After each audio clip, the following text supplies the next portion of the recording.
Bonjour. Le titre du message ce matin, Jardin d'Éden.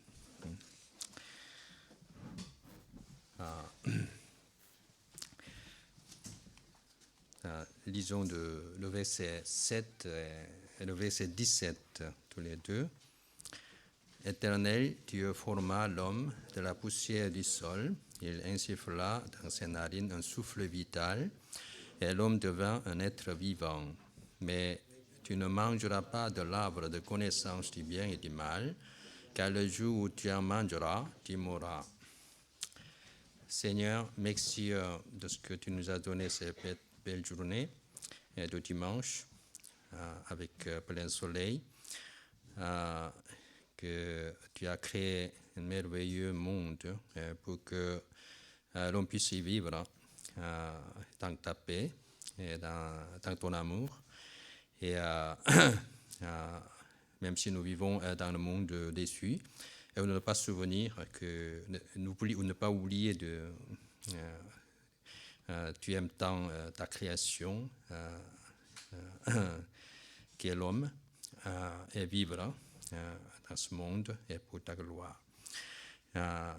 Seigneur, bénis ce matin par ma bouche ta parole et que inspire chacun de nous par le Saint-Esprit pour ces mots. Je prie en Jésus-Christ. Amen. J'aimerais commencer le sermon par une petite réflexion théologique. Quand Dieu créa l'homme, il dit dans le verset 26 du premier chapitre, « Faisons l'homme ». Vous remarquez que c'est exprimé en pluriel. Et si la doctrine de la Trinité, à laquelle se réfère, comme beaucoup de théologiens le supposent, ce verset, et la sagesse divine pour sauver l'humanité pécheresse, comment ne pouvons pas supposer que Dieu savait en avance l'homme chuterait? Toujours est-il que Dieu a le pouvoir de sauver l'homme, indépendamment de celui-ci. Par conséquent, nous pouvons arriver à cette conclusion que l'état de péché de l'homme ne porte aucune atteinte à l'amour de Dieu par lequel Dieu a créé ce monde, l'homme. En fait, on peut dire que la préscience de Dieu nous fait supposer qu'il savait que l'homme chuterait, mais sa puissance et son amour gardent toujours la même validité et efficacité. Donc, la chute n'est pas aussi catastrophique pour Dieu et pour l'homme aussi. Tous les hommes qui ont assez de désir d'être sauvés seront sauvés. Pourra-t-on dire même que Dieu voulait plutôt que l'homme chute? Car s'il ne chute pas, l'amour de Dieu n'a pas à être manifesté. Cette logique semble être un peu sophiste, mais on ne peut pas totalement en exclure la possibilité. Les humanistes disent « Pourquoi l'homme a créé l'arbre défendu et a laissé l'homme chuter ?» Mais comme j'ai répété à chaque leçon, toute la narration de la création doit trouver sa raison d'être dans l'amour de Dieu. Partant même de cette question que j'ai posée au début, pourquoi diantre Dieu intenta de créer le monde? Sans l'amour, notre Dieu, quoique puissant, n'en est rien. Nous, quoique coupables, et chutent chaque jour, ne devons pas douter et de son amour envers nous. En effet, cet amour atteint, nous le verrons, le paroxysme. Au moment où l'homme devint inexorablement coupable à être rejeté éternellement. Cependant, réfléchissons encore sur ce thème important de l'amour. C'est vrai que la lecture du premier chapitre nous donne l'impression, comme le pensent les théistes d'antan, Dieu, après avoir créé l'homme, se retirait pour croiser le bras et pour ne pas intervenir, et en fait, que s'observer. Son nom de Dieu dans la partie précédente est justement Elohim, Dieu Tout-Puissant. Mais en entrant dans le chapitre 2, nous voyons que le récit a une autre tournure. Déjà, les versets sur le 7e jour annoncent, 1 à 3, verset 1 à 3 de chaque chapitre, 7e jour annonce un bienfait incommensurable de Dieu envers l'homme. C'est pour ça que vous êtes là aujourd'hui, ici, dans la maison de Dieu. Puis, nous constatons que le nom de Dieu change en l'éternel Dieu, en version française, éternel Dieu, qui est la traduction de Yahweh en hébreu. Les Hébreux trouvent que ce mot est privé et sans voyelle, il est sans voyelle, donc il prononce en Adonai. Adonai signifie Seigneur, mais au fond, il représente le Seigneur d'amour. Donc, ce chapitre sur le jardin d'Éden est un corollaire de l'amour divin. Celui-ci est dans la constante application dans le monde, quoique déçu, comme aujourd'hui nous vivons. Éden semble être, n'est-ce pas, une légende sur un paradis irréaliste et nous fait poser la question, quel rapport il a avec nous d'aujourd'hui? Mais ce n'est pas ainsi qu'il faut raisonner. En étudiant ce passage d'Éden, nous sommes invités à vivre le paradis aujourd'hui. Quand les pharisiens disaient que où est le royaume de Dieu, Jésus dit, ne cherchez pas là, ici et là. Le royaume de Dieu au milieu de vous, au-dedans de vous. Nous ne devons pas vivre dans l'enfer chaque jour, mais nous devons vivre dans le paradis aujourd'hui. C'est la volonté de Dieu envers vous, quel que soit votre malheur actuel. Quand dans la parabole de fils prodigue, l'amour du Père est bien manifeste quand le fils est retourné à la maison, accueilli. Pourtant, l'amour du Père ne subissait aucun changement. Il était le même du début jusqu'à la fin. Il était et il est toujours aimant envers son fils, même quand il vivait dans la débauche. Donc Dieu vous aime, toujours, et vous attend. Seulement, le fils, vous voyez la réalité, étant prodigue, n'est pas apte à accueillir son amour. C'est ça le problème. Le récit du chapitre 1 de la Genèse sur Elohim est censé être peu convaincant pour l'homme coupable, comme vous et moi. C'est une des raisons éventuelles que le narrateur nous présente tout à fait une autre version de la création. En effet, nous ressentons une différence radicale de ton du récit en entrant dans ce chapitre. Premièrement, la primauté de l'homme. Regardez le verset 4. Voici l'origine du ciel, de la terre, quand il fut créé. Lorsque l'Éternel Dieu fit la terre et le ciel, il n'y avait encore aucun arbuste de la campagne sur la terre, et aucune herbe de la campagne ne germait encore, car l'Éternel Dieu n'avait pas fait pleuvoir sur la terre, et il n'y avait point d'homme pour cultiver le sol. Cette parole semble incohérente avec le récit précédent, car les végétaux étaient créés déjà le troisième jour. Les plantes existaient déjà sous le soleil. Mais le métabolisme n'était pas encore en marche. C'est-à-dire que la germination, pour laquelle, à côté des rayons de soleil, la pluie est indispensable. Donc, Dieu n'a pas envoyé la pluie sur la terre. La vapeur ressortait seulement sur la terre en fournissant le minimum d'humidité pour la croissance des plantes.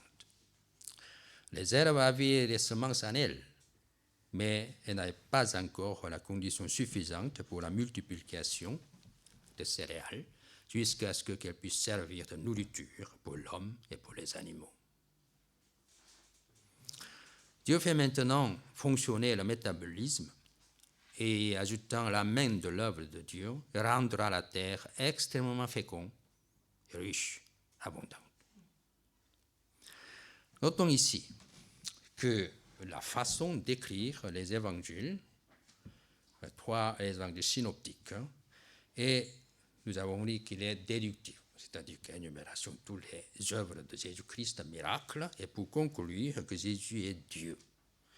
Mais l'évangile selon Jean, c'est différent optique. Il écrit de façon inductive, c'est-à-dire il déclare d'abord Jésus est Dieu, et puis il énumère le reste. Et cela a la ressemblance de Genèse. Ainsi l'avons-nous appris, l'auteur dit dès le premier verset, au commencement Dieu créa le ciel et la terre. Ici dans le chapitre 2, l'auteur veut déclarer une autre prémisse, aussi importante que celle du chapitre 1, celle concernant l'homme. Il s'agit de son sens d'existence. Amen. La position que prend l'homme dans la création est vraiment grande et aussi remarquable que primordiale. Le problème est que l'homme, dans sa situation déchue, a toujours cette difficulté de l'imaginer. Beaucoup de nos contemporains souffrent dans le non-sens de la vie.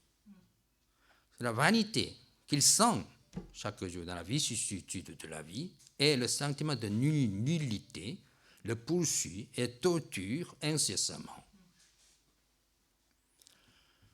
Dans le monde de création, la création, chaque créature a un sens. Le soleil, comme je le dis, brillant, il a le sens d'existence, de fixer le temps en se combinant avec la lune pour les heures et les saisons. Et ce, pour le bienfait de l'homme. Les poissons, les oiseaux et les animaux sont là. Pourquoi? Pour donner le dynamisme à la terre, en particulier pour l'homme, afin qu'il ne vive pas une vie morne dans la broderie, mais une vie puissante dans la hilarité quotidienne. Pour vous qui aimez vraiment manger, vous n'aimez pas? Oui. Il faut le savoir. Même si la chair de poisson n'est pas encore appréciée dans la poissonnerie, ni montée sur la table de restaurants gastronomiques parisiens, il a pu trouver le sens, le poisson en sens, dans son petit coin de l'univers. Embellir le fond de la mer. Vous avez vu le film de Nemo, c'est merveilleux. Et puis dynamiser le monde. De même, l'homme, à plus forte raison, l'homme a un sens d'existence au milieu de la création. Alors, quel sens? Plus tard, Dieu dira un peu plus précisément, l'homme est né pour une mission venant de Dieu. C'est déjà exprimé dans ce premier verset, n'est-ce pas? Sans lui, la pluie ne se sent pas besoin de descendre arroser la terre. Sans lui, l'herbe ne sent pas besoin de pousser la terre. Toute la nature s'endort et se fait mou, car il n'y a pas d'homme qui en réjouit ni en fait la cuisine. Toute la création attend, pour ainsi dire, l'apparition du personnage principal. Le héros de l'univers est le protagoniste de l'histoire de Dieu. N'est-ce pas merveilleux que Dieu vous dise, le rideau ne se lèvera pas tant que vous n'êtes pas là.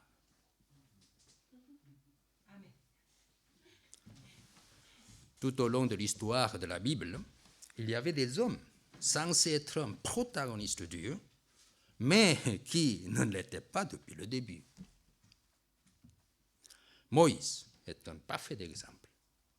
Il avait grandi dans le palais royal de l'Égypte, mais dans la vie luxueuse, il menait une vie insignifiante. Si ce n'est que de prendre abondant gibier au moment de la chasse dans le domaine royal près de Nil. Chasser un chevreau avec ses flèches est chouette. Mais suivre les chevreaux tout le temps, c'est ennuyeux. Comme un milliardaire va chaque jour jouer le golf et il doit ramasser les balles. Moïse devint un réfugié politique en Madian pendant 40 ans. Il prenait soin des moutons, du troupeau de son beau-père. Ça ne va pas, hein? Conduire chaque jour les moutons dans la campagne n'est pas terrible, ni trop folichonne. Car il doit regarder la nuit des étoiles et au mieux communiquer avec les moutons en disant « Hé, Janvier, tu as l'air content aujourd'hui, dites-moi, qu'est-ce qu'il y a ?»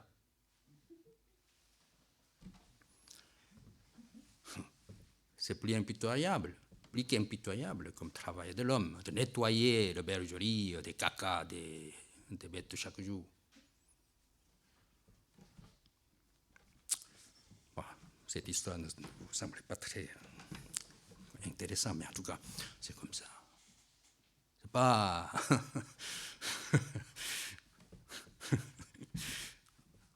c'est pas très génial, ce genre de travail. L'homme est animal social, n'est-ce pas? Quand même. Mais il est tout le temps seul, pendant 40 années. Ce mode de vie l'amène finalement à devenir mutique. Et il a beaucoup essayé de parler par bégaiement, car chaque fois, ces 8 belles sœurs bavardes l'interceptent impitoyablement. C'est une vie vraiment qui n'a pas de sens.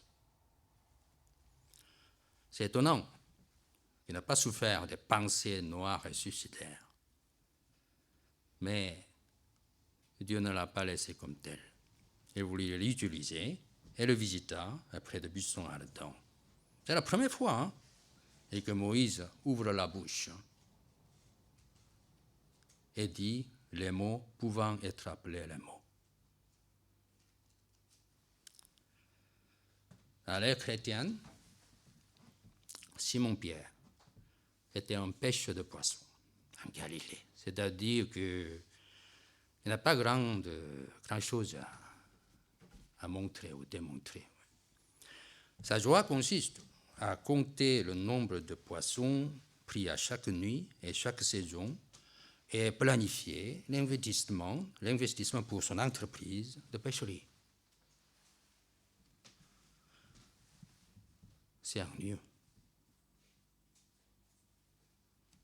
Plus ennuyeux que le juge qui frappe le gabelle à chaque fin de séance de tribunal, tout au long de sa vie. Mais Jésus le visita et l'appela en disant, « Sois sans crainte, désormais tu seras pêcheur d'hommes. » Autrefois, Pierre était un homme qui n'a pas de trop de différence qu'il fait là ou pas. Il naît, vit, il mourra comme d'autres mortels. Mais maintenant que Jésus l'appelle, il devient un autre homme, indispensable pour le monde. Et surtout pour Dieu, qui lui confie la préparation du royaume céleste. Tous les papes pensent qu'ils sont successeurs. Toute la terre est sous son égide. Et puis maintenant, comment il gère le temps? Comment il veille? Et comment il travaille?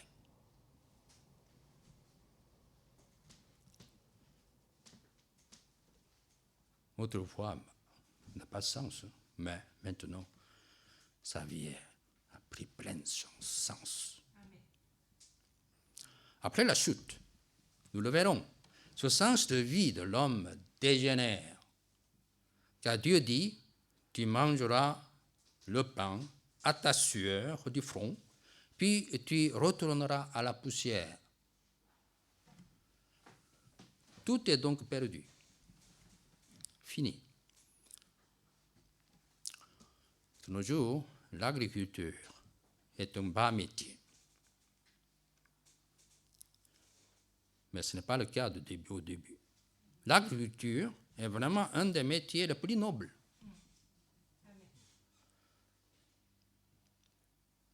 En fait, il n'y a pas beaucoup de métiers d'ailleurs.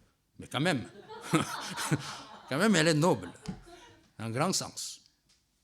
Au début de l'épidémie, les jeunes sont allés à la campagne pour aider les agriculteurs à produire l'alimentation de la population. Mais c'était avéré en réalité. Ils le voulaient parce que la vie de campagne est mieux que la vie confinée urbaine.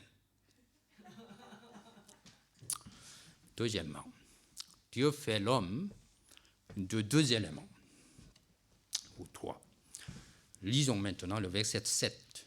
On dit, « L'Éternel Dieu forma l'homme de la poussière du sol, et l'insuffla dans ses narines un souffle vital, et l'homme devint un être vivant. » Ce verset du commencement nous en dit long que, ontologiquement parlant, l'homme devient homme quand il reçoit le souffle de Dieu. Nous nous souvenons que l'Esprit de Dieu planait sur le monde à naître. Dans l'image de Dieu dans laquelle il créa l'homme et femme, dans la leçon précédente, est compris l'Esprit de Dieu. Dans la narration de Jean,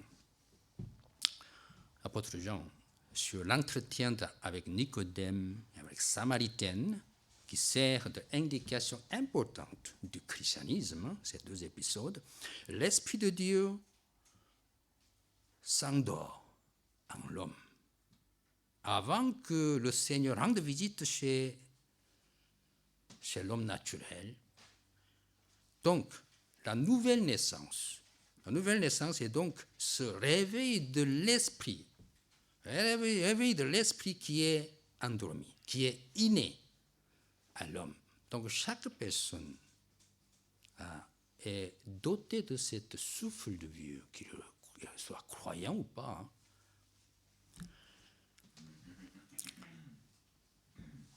À l'insu de l'homme, sachons-le, ce souffle de Dieu ne cesse de travailler.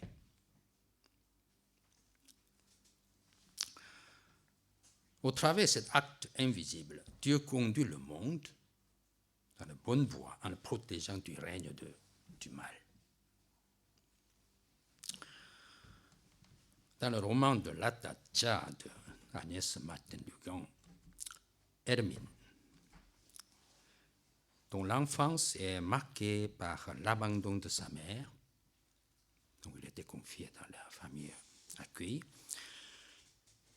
Après 18 ans, il consacra sa vie, après 18 ans, je pense qu'à peu près 2 ans, pendant 2 ans, il avait mené une vie très errante.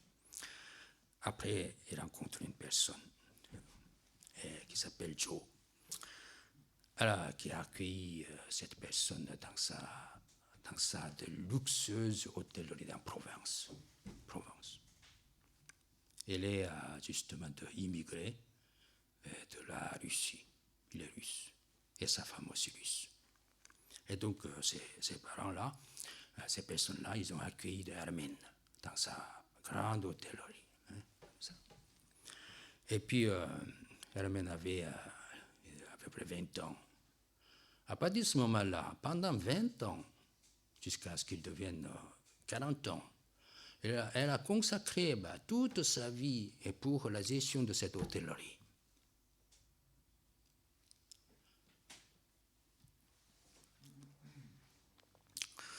Entre-temps, elle s'est mariée avec un employé de la société de jardinage qui vient de temps en temps pour un peu de faire le jardinage à l'hôtel. Et il y a eu 2 enfants avant de divorcer. Le fils d'hôtelier, il était là quand elle était venue. Il restait encore pendant 6 mois à peu près, avant qu'il parte à Singapour. Et pour devenir un grand ménager de la chaîne internationale de l'hôtellerie. Après, il ne revenait jamais pendant 20 ans.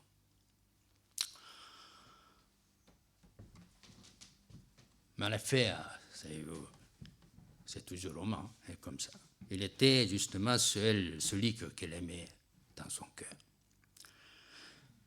Quand elle eut connaissance que son ex-mari était l'amant de l'unique fille du couple bienfaiteur,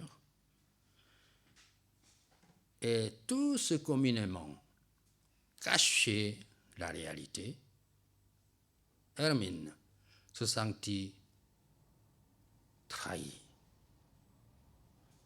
Qu'est-ce que ces 20 ans-là que j'ai consacrés?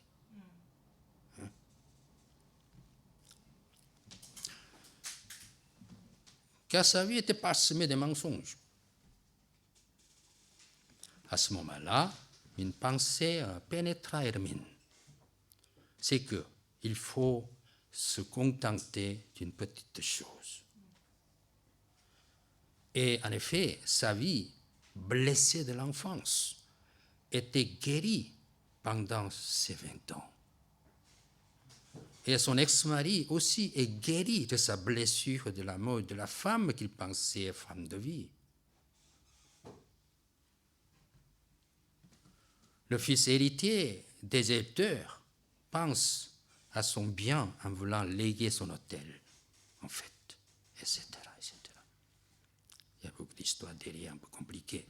Mais elle en vient finalement que tout ce n'était pas méchant à son égard, mais était là, en quelque sorte, pour accoucher son bien dans la vie. Elle surmonte sa sort triste et en vient à accepter la séparation avec celui qu'il aimait. On ne sait pas qu'on rencontrait encore.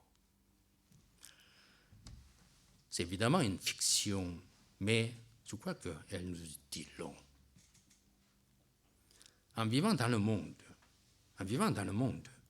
nous en venons à adopter une fausse idée, fausse conception sur notre entourage, que nous considérons à notre insu comme adversaire, comme méchant.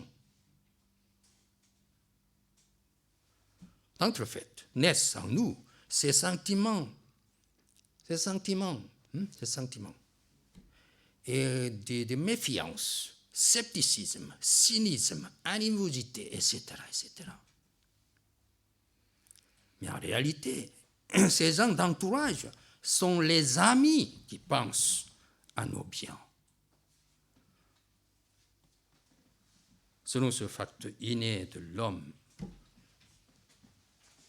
de la bienveillance, qui a pour cause ce souffle de Dieu. Ce souffle de Dieu inné fait maintenir la chaleur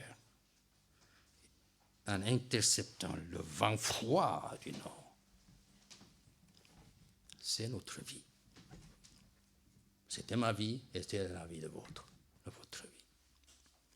Quand nous gênons dans le sort apparemment malheureux, Dieu envoie des gens de bonne volonté pour que notre ancienne blessure soit bandée et nous en soyons guéris.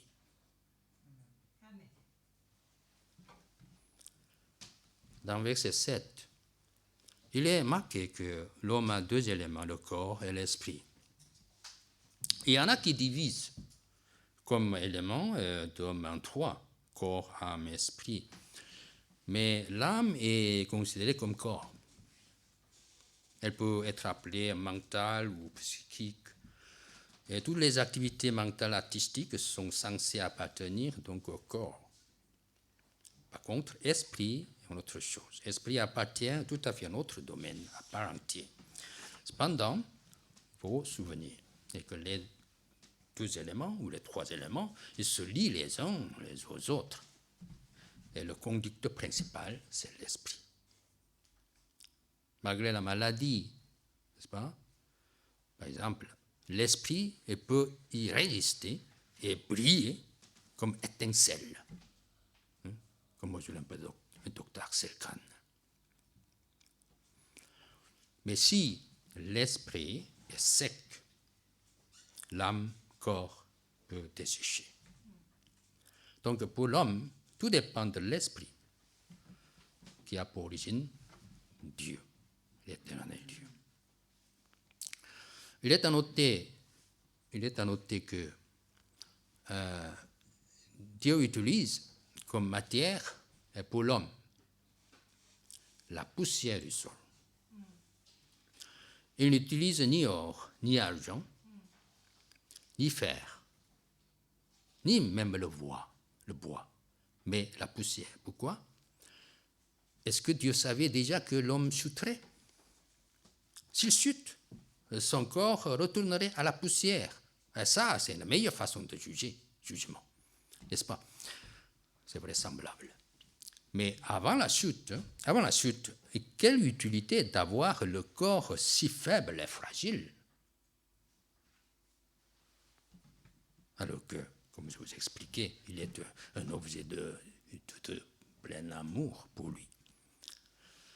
Si Dieu l'aime, il aurait plutôt faire une matière assez solide et noble. Mais ce n'était pas le cas. Dieu veut faire l'homme avec ces viles matières, afin que l'homme puisse avoir intrinsèquement ce sentiment de faiblesse, sentiment de fragilité. L'homme ne doit pas se fier de lui, mais avoir la crainte devant Dieu. Amen.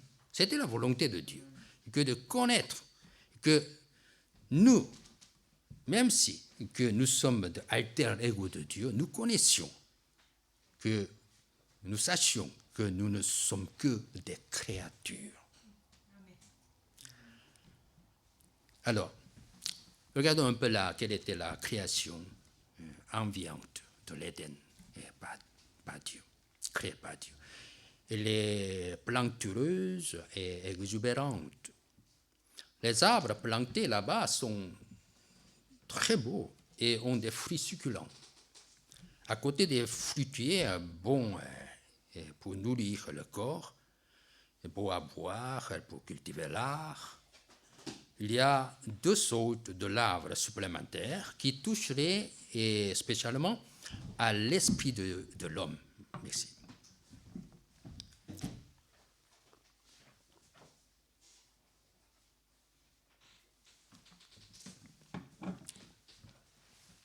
Donc il y a l'arbre de vie d'un côté et il y a l'arbre de connaissance du bien et du mal à l'autre côté.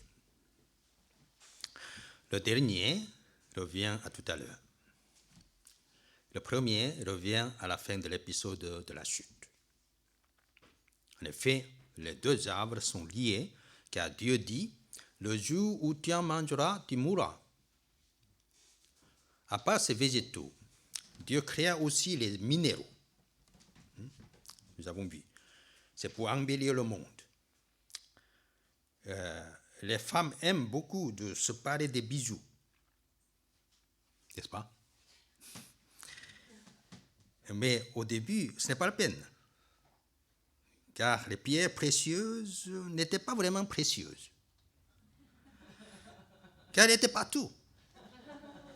Donc, rareté très basse. Donc, aucune nécessité de se parer au nez ou les oreilles, etc. Il y avait un fleuve qui se divise en 4 bras. Le fleuve représente l'abondance. La terre est extrêmement fertile à cause de ce fleuve et ses affluents. Il est étonnant de voir le nom de fleuve qui existe encore, nous le savons, Euphrate. Dieu veut arroser la terre partant de l'Éden et cette volonté demeure toujours.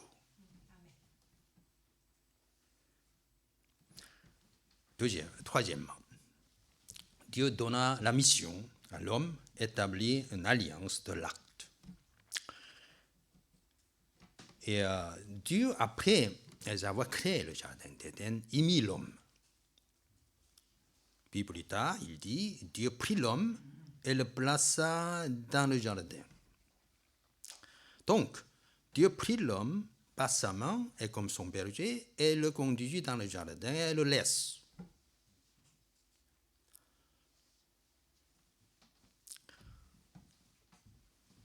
Et puis, il confie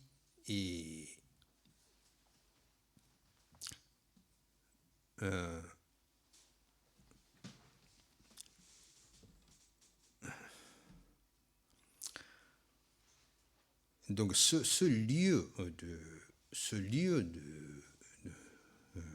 où nous vivons, n'est-ce pas, il est passager. Et il nous le confie pendant quelque temps et nous devons un jour le lui rendre. Les Français disent « élit domicile ». Dieu élit domicile pour l'homme. Et je suis né en Corée, mais j'ai élu domicile en France. Car j'aime trop la France. Les Français. Depuis que j'ai regardé le film Un homme et une femme de Claude Lelouch, avec la merveilleuse musique de Francis Lai. Et Dieu y met l'homme avec un clair sens de vie. Ce n'est pas pour égarer qu'il a mis. C'est pour le cultiver et le garder. Donc il y a 2 missions qui ont été données par Dieu. C'est d'abord le cultiver. C'est pour ce but que Dieu dit au premier verset déjà, n'est-ce pas? L'homme a reçu beaucoup de dons pour qu'il les cultive et rendre gloire à Dieu. En effet, en français, la culture est, selon la définition du dictionnaire du latin de Caffio, cultura définit l'action de cultiver la terre, au sens premier, et puis celle de cultiver l'esprit, l'âme, au sens figuré. C'est dans ce sens, parmi 3 éléments d'homme, corps, âme, se communiquent. Pourtant, il est intéressant de voir que ce mot a une racine commune avec le mot culte. Donc, il touche aussi l'activité de l'esprit. Quand Dieu dit garde, de culture. Cultiver. En un mot, en tant que créature, l'homme est amené à cultiver le sol, cultiver le don. C'est évident. Mais ce n'est pas tout. Il est appelé à cultiver son esprit. En adorant, s'élèvera en Dieu. Amen. Ensuite, Dieu dit qu'il garde le jardin. Cette mission suppose déjà que selon certains savants, l'existence de l'être malin sur la terre. Dieu savait qu'il est au guet-apens quelque part pour tenter l'homme et fait tomber le monde de la création. Donc l'homme, en tant qu'intendant du monde, doit bien observer, discerner et la venue de cet ennemi et envie de le contrecarrer, au cas échéant, et sauvegarder la création proprement. Nous avons appris que la mission est une bénédiction. Nous avons écouté la chambre tout à l'heure, la bénédiction. Et à tous ceux qui reconnaissent ces dons, Dieu donne l'abondance, non seulement physique, mais aussi spirituelle. C'est le vrai sens de la bénédiction. Nous ne devons pas nous laisser aveugler par la bénédiction elle-même, comme le cas de la plupart, mais entrions dans le vrai sens de bénédiction. C'est plus important que la bénédiction elle-même. Après l'ordre de la mission, nous avons appris déjà la leçon précédente, l'ordre de la mission s'ensuit toujours une quelconque bénédiction, la bénédiction divine. Par exemple, Dieu appela Abraham, va-t'en de ton pays, de ta patrie, de la maison de ton père. Après, s'ensuit cette bénédiction, je ferai de toi une grande bénédiction. Toutes les familles de la terre seront bénies en toi. Abraham obtient sa progéniture, Isaac, quand il obéit et quitta son pays. Au bout de 25 ans d'attente, c'est très long. Mais après la bénédiction, il offre Isaac à Dieu, parce que Dieu lui demande. Cela montre quelle est sa philosophie. C'est un des thèmes très importants de la Genèse que nous étudions en ce moment. Et nous y aborderons sans tarder dans l'étude de la vie d'Abraham. Sachons que seulement, que Dieu de la Genèse est le Dieu de bénédiction.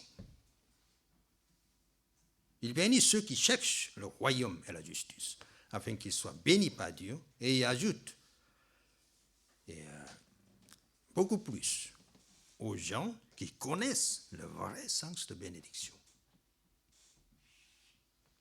Donc, Dieu bénit le premier couple en disant, tu pourras manger de tous les arbres de jardin, après avoir ordonné de bien cultiver et de garder. Donc, la consommation est illimitée. Abondance, la bénédiction au niveau physique sont incommensurables. Il est probable que Dieu a créé l'arbre de vie et le mis au milieu du jardin, sur une petite colline. Et bien tout le monde voit. Mais il donne accès très facile à quiconque qui le veut. À quiconque le veut. Mais il est aussi probable que les animaux, les végétaux périssent, car son consommateur n'est que l'homme. Et il ne peut pas manger. Mais à la différence d'eux, l'homme peut consommer cet arbre et vivre éternellement. Si ce raisonnement est correct, quand on dit « le jour où tu en mangeras, tu mourras », ce mot « mort » n'était pas forcément étranger à Adam. Il sait ce que ça signifie. Mais le privilège en tant que la couronne de la création, c'est qu'il ne subit pas de la mort en mangeant de ce bienheureux fruit. Mais Dieu dit qu'il mourra comme les autres quand il mange de l'arbre de connaissance du bien et du mal. En tout cas, ce premier commandement appelé dans la Bible et commandement de l'alliance de l'acte, hein, opposé à l'alliance de la grâce. Pour les pécheurs que nous sommes, qui vivons dans ce monde, ce commandement basé sur et de l'alliance de l'acte est inacceptable. Parce que nous ne sommes pas capables de réaliser. Et nous ne pouvons vivre que par l'alliance de la grâce autour de notre Seigneur Jésus-Christ. Mais au début, Dieu donne ce commandement car, d'une part, Adam et Ève étaient dotés de la qualité inimitable qui les rendrait suffisamment capables de pouvoir l'observer.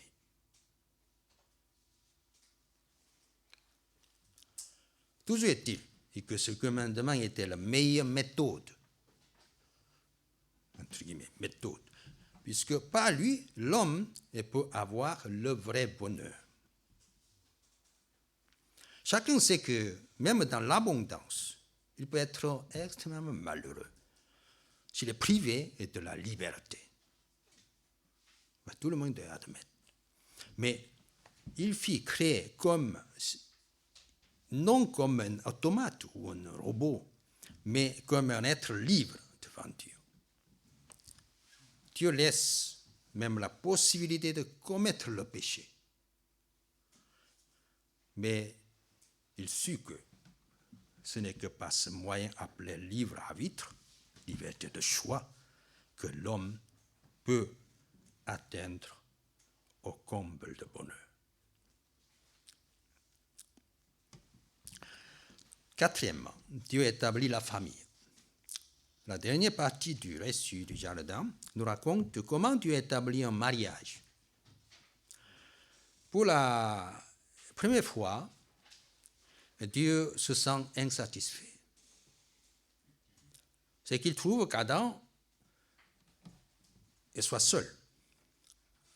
Dieu ajoutera un rare cas exceptionnel pour ce mariage dans l'ère chrétienne via la doctrine paulienne.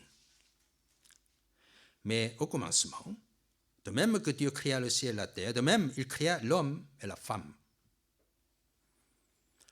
Dieu voulait que pour dominer sur les poissons, les oiseaux, les animaux, la famille soit une unité de base. Mais aussi exercer une tâche. Adam était très fier à la mission. Et non seulement il cultivait la terre, mais aussi exercer une tâche de nommer tous les animaux et tous les êtres vivants que Dieu créa. C'était vraiment une énorme tâche. Mais il mobilisa toute son intelligence et sa créativité et nomma tous les animaux qui s'approchent de lui. Un animal qui a une corne au nez, il donna le nom rhinocéros. Un tout petit animal belle allure, il donna le nom belette. Un animal qui aime être single, toujours single, sanglier. Ou un oiseau qui semble être d'origine de l'île de Canaris, de je ne sais où, mais Canaries, toi. Et c'était. Canaries n'existait pas à l'époque. Mais quand Adam fut absorbé, il n'avait aucune inquiétude de pour vivre tout seul. Il regardait et tous les oiseaux et tous les animaux étaient en couple.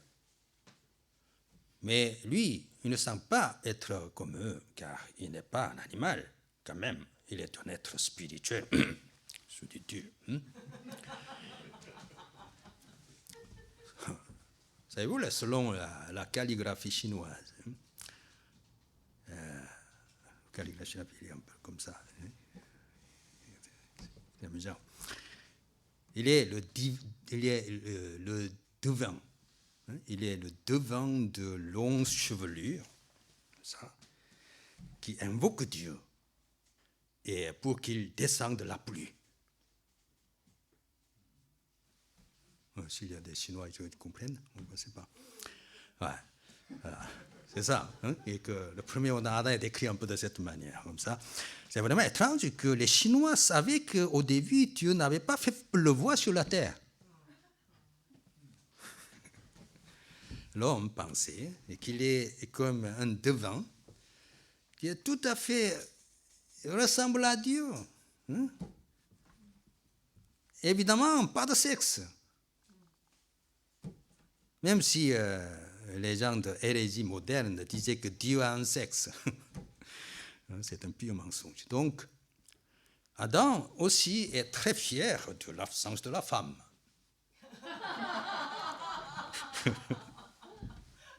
En se disant, noblesse oblige.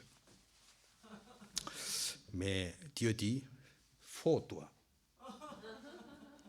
Ce n'est pas bon que tu sois seul. Alors, Dieu s'est dit, je ferai une aide, comme les autres animaux. Comme c'est la première fois que Dieu est mécontent, insatisfait, de même, c'est la première fois que Dieu utilise le mot de futur. Dieu décida de faire le couple. Si Dieu dit, je le ferai, cela se fait. Amen. Croyez-vous? Amen. Dieu dit, j'établirai 1000 hommes en France pour moi. Amen. Et ça se fait. Amen. Amen. Peut-être 500 couples, je ne sais pas. Alors, Dieu se mit en action et pour son opération vis-à-vis, opération appelée vis-à-vis, opération vis-à-vis. Mais de façon assez singulière, voyez-vous. Il n'a pas créé l'homme, la femme, et pas de la même façon que l'homme, en poussière du sol, comme Adam. Hein? C'est pas très jolie façon, vous voyez. Mais pas tant de l'os de la côte de celui-ci, Adam. C'est un peu plus noble, hein? Il envoie le vent de soleil, pas vent de soleil, vent de sommeil. Et Adam tombe dans le profond sommeil. Alors Dieu releva une côte et en fit la femme. Le côté d'Adam, un grand trou. Alors Dieu y mit la chair. Pas une sorte d'opération d'implantation des peaux, quoi. Hein. Et l'anesthésie est découverte.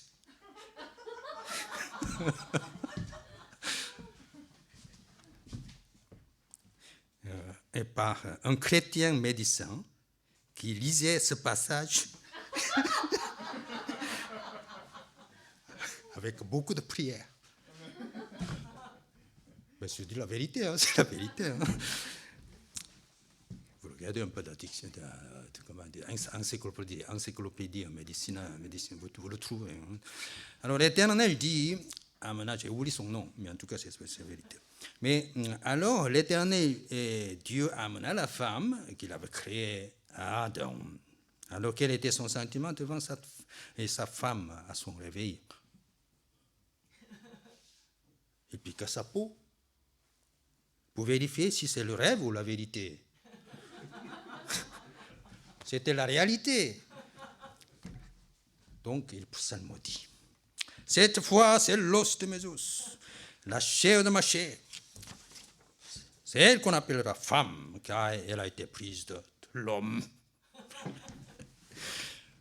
C'était la première chanson d'amour. En même temps, de l'institution de mariage, Dieu procède à la séparation. Nous avons appelé la séparation, plusieurs séparations, hein, et pour le bon but. Hein, ce n'est pas la séparation comme aujourd'hui, c'est pas très bien. Mais en tout cas, c'est un bon but. C'est-à-dire que Dieu procède à la séparation de la famille Homme forme la famille en quittant la famille. C'est la multiplication, la façon de multiplication des cellules du monde.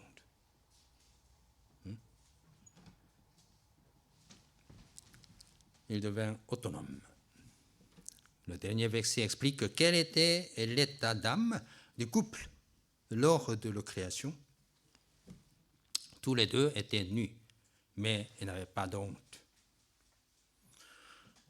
Ils avaient tous deux cette piété imparable en corps et en âme. Ils étaient dans la paix parfaite, étant privés de toute la complication sentimentale. C'est un bonheur absolu. Amen. Lisons le verset 7 et 17. On dit, l'Éternel Dieu forma l'homme, la poussière du sol, et insuffla dans ses narines un souffle vital, et l'homme devint un être vivant. Mais tu ne mangeras pas de l'arbre de connaissance du bien et du mal, car le jour où tu en mangeras, tu mourras. Seigneur, merci aujourd'hui au Jardin d'Éden. C'est le délice que tu as créé pour l'homme. Non seulement physiquement, mais aussi spirituellement, pour qu'il puisse avoir communion, l'esprit avec toi, et puisse jouir de l'extrême bonheur dans ce paradis. Et nous, même si nous vivons dans ce monde dessus, et de vivre ce paradis dans notre cœur, que Jésus nous a offert, et par sa mort et sa résurrection. Merci. Je prie en Jésus-Christ. Amen.